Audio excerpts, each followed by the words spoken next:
الحمد لله حمدا كثيرا طيبا مباركا كما أمر، ونشهد أن لا إله إلا الله وحده لا شريك له ولا نظير له ولا وزير له ولا مشير له. ثم نشهد أن سيدنا وسندنا وحبيبنا وحبيب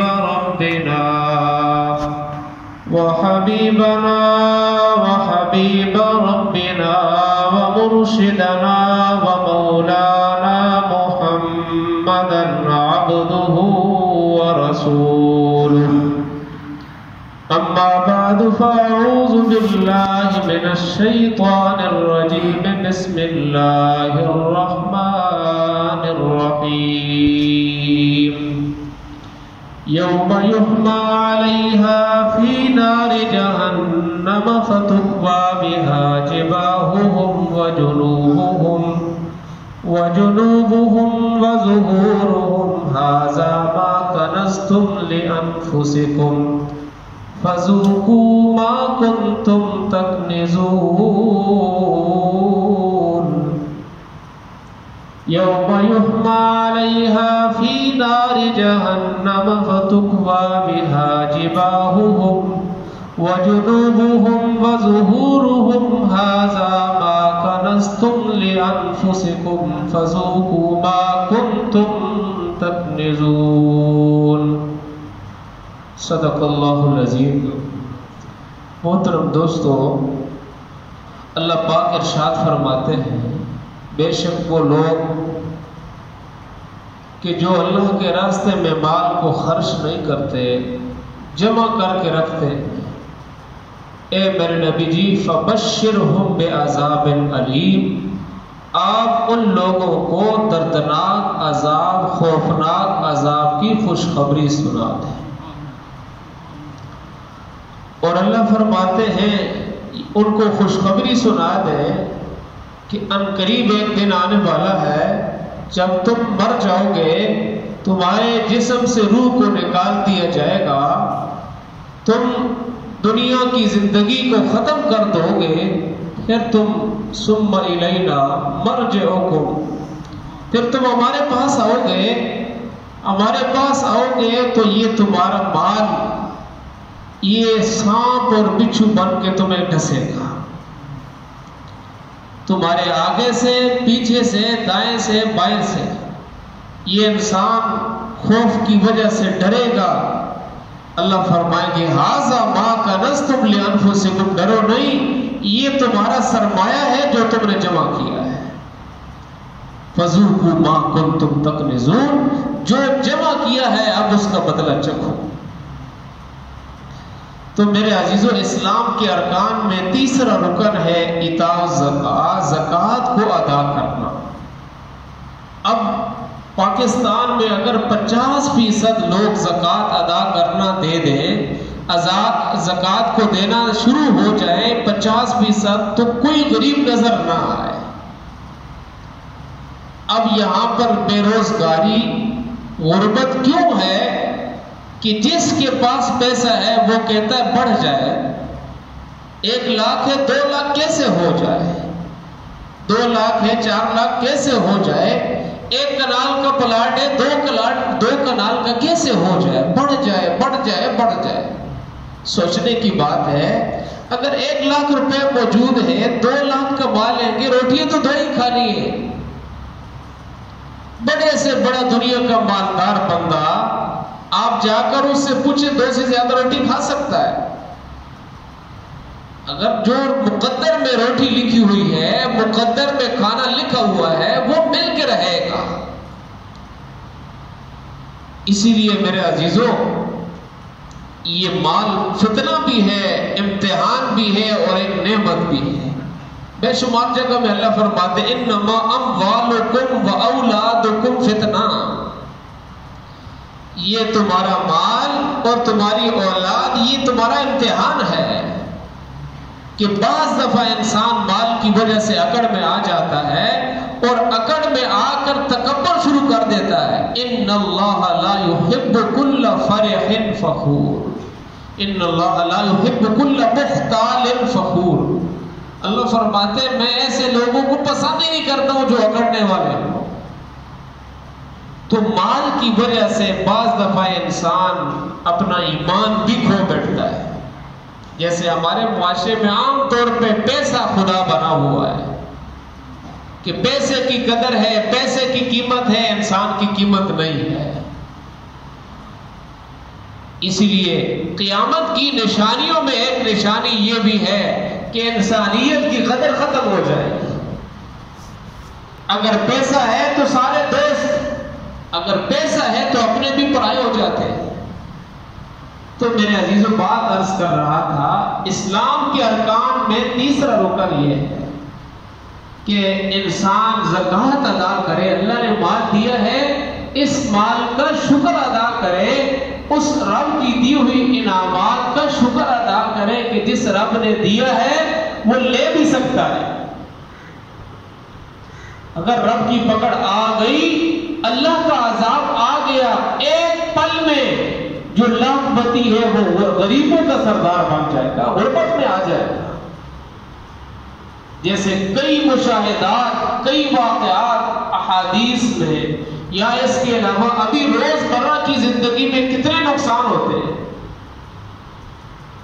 اب حدیث پاک میں آتا ہے کہ یہ زکوٰۃ مال کو پاک کرنے کے لیے، زکوٰۃ کا معنی یہ پاک کرنا، عربی کا لفظ ہے، اس کا معنی ہے پاک کرنا، دھول کو اتارنا. جیسے ابھی کپڑے کو دھویا جاتا ہے، کپڑا میلا ہو گیا صابن لگاؤ، جسم میلا ہو گیا صابن سے نہاؤ، ساری میل اتر جائے گی. یہ زکوٰۃ ہر لاکھ میں 2500 روپیہ دے کر گویا یہ اپنے مال کی ہم نے صفائی کی ہے. اگر زکوٰۃ ادا نہیں کی یہ مال گندا رہا، یہ مال ناپاک رہا. جب ناپاک ہے تو اس میں برکت ہی نہیں ہے، ایک پل میں ختم ہو جائے. قرآن گواہ ہے، حدیث گواہ ہے کہ جن لوگوں نے اہتمام کے ساتھ زکوٰۃ کو ادا کیا، اللہ ان کے مال میں برکت بھی دیتا آیا اور دے گا. اور جنہوں نے زکوٰۃ ادا نہیں کی، اللہ نے ان کو عبرت کا نمونہ بنایا. اسی لیے اگر اللہ مال دے تو ہر لاکھ میں 2500 روپیہ اللہ کے نام پہ فقیروں کو دینا ہے. اب یہ جو 2500 روپے دیتے ہیں یہ ضائع نہیں ہے، اللہ کے خزانوں میں جمع ہے. من ذا الذی یقرض اللہ قرضا حسنا فیضاعف له اجر کریم. مثل الذین ينفقون اموالهم فی سبیل اللہ کمثل حبۃ انبتت 7 سنابل فی کل سنبلۃ 100 حبۃ واللہ یضاعف لمن یشاء. اللہ فرماتے جو لوگ میرے راہ میں خرچ کرتے ہیں، میرے غریب بندوں پہ اپنا پیسہ خرچ کرتے ہیں، ان کی مثال اس دانے کی طرح ہے جیسے گندم کا ایک دانہ زمین پہ ڈالتے ہیں، کتنے دانے نکلتے ہیں؟ ہر دانے کے بدلے میں 100 دانہ آ جاتا ہے. ایک من کا بیج ہم نے ڈالا، 50 من زمین سے حاصل کیے. اللہ نے یہی مثال قرآن میں دے کر کہا جیسے تم ایک دانہ ڈال کر تم ہزاروں دانے زمین سے نکالتے ہو. میرے بندوں جب تم میرے بندوں پہ خرچ کرو گے، نیک راہ پہ خرچ کرو گے، ہر روپے کے بدلے میں ہزاروں روپے کا اجر دیا جائے.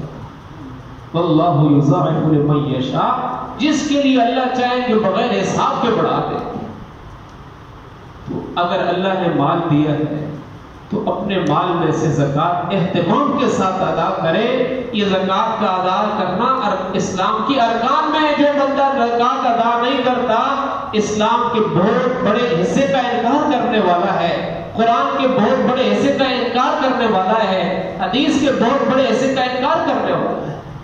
اس لیے ہم مسائل پوچھیں. ہماری مستورات میں گھروں میں زیورات پہنے ہوئی ہیں، ہم زیورات کا مسئلہ پوچھیں، اپنی عورتوں کو بتائیں. ترمذی شریف کی روایت ہے، حدیث پاک میں آتا ہے رسول پاک علیہ الصلوۃ والسلام کے پاس 2 عورتیں ہیں. بخاری شریف میں بھی حدیث موجود ہے. تو نبی علیہ السلام نے ان سے پوچھا اس کی زکات ادا کرتی ہے؟ سونے کے 2 کڑے پہنے ہوئے.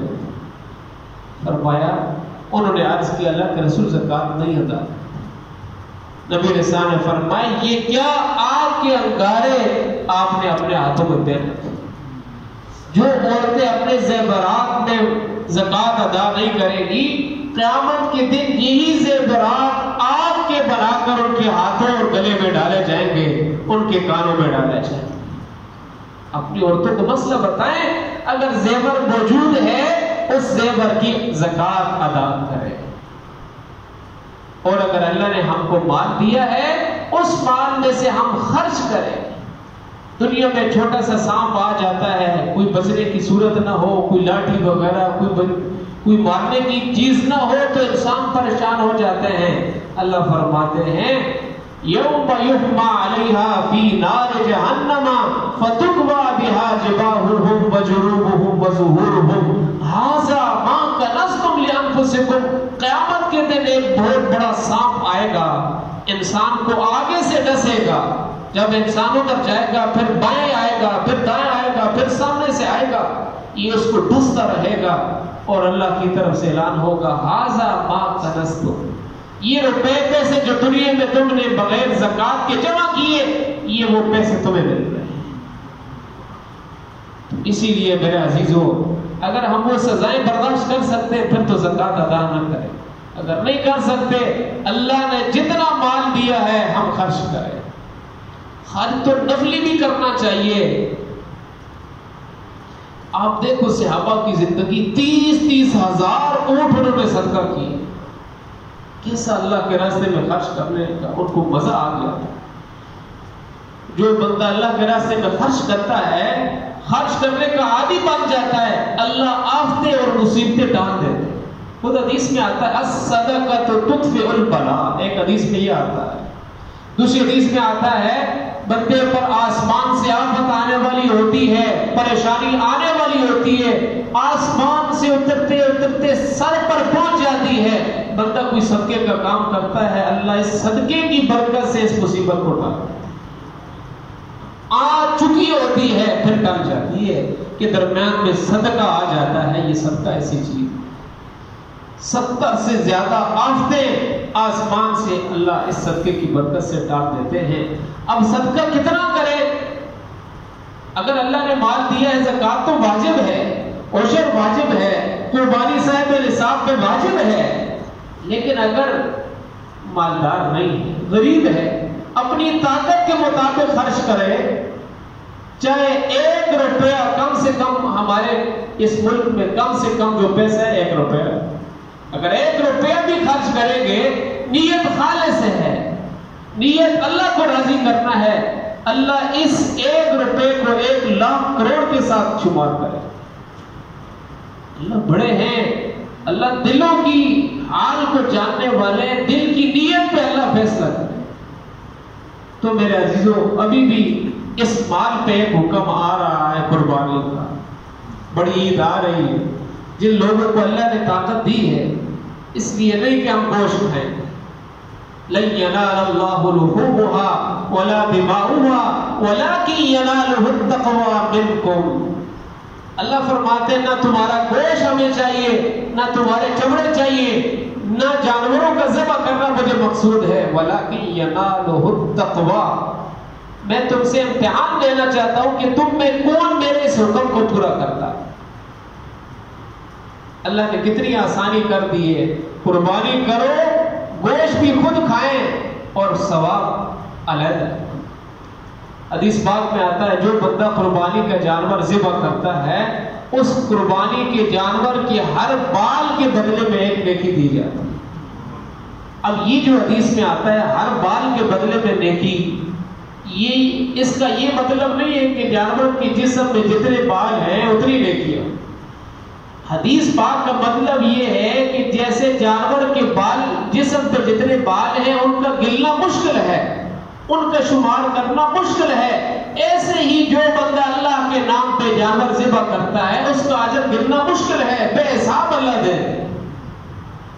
یہ کنایا ہے اس بات سے کہ جیسے جانور کے جسم پہ بال اگ رہے ہیں اس بالوں کا گننا بہت مشکل ہے، ناممکن ہے، ایسے ہی جو بندہ اللہ کے راستے میں جانور ذبح کرے گا اس کی نیکیاں شمار کرنا مشکل ہے، بغیر حساب کے اللہ عطا کرے۔ تو اسی لیے قربانی کا جانور جب ہم ذبح کرتے ہیں ابھی خون نیچے نہیں گرتا زمین پہ، اللہ کہتے ہیں اے فرشتوں گواہ ہو جاؤ، سارے معاف کر دیں، سارے گناہ معاف کر دیں۔ تو سارے بھائی جن کو اللہ نے طاقت دی ہے قربانی کریں، ایک قربانی اپنی، اور اگر اللہ نے مال دیا ہے تو اپنے پیارے آقا کی طرف سے بھی قربانی کریں، یہ بھی ذہن میں رکھیں۔ حدیث پاک میں آتا ہے رسول پاک صلی اللہ علیہ وسلم اپنی زندگی مبارکہ میں ہر سال 2 قربانیاں کرتے تھے، ایک قربانی اپنی طرف سے اور ایک قربانی اپنے ہر اس امتی کی طرف سے جو قربانی نہیں کر سکتا۔ دیکھو کتنی شفقت ہے، کتنی محبت ہے۔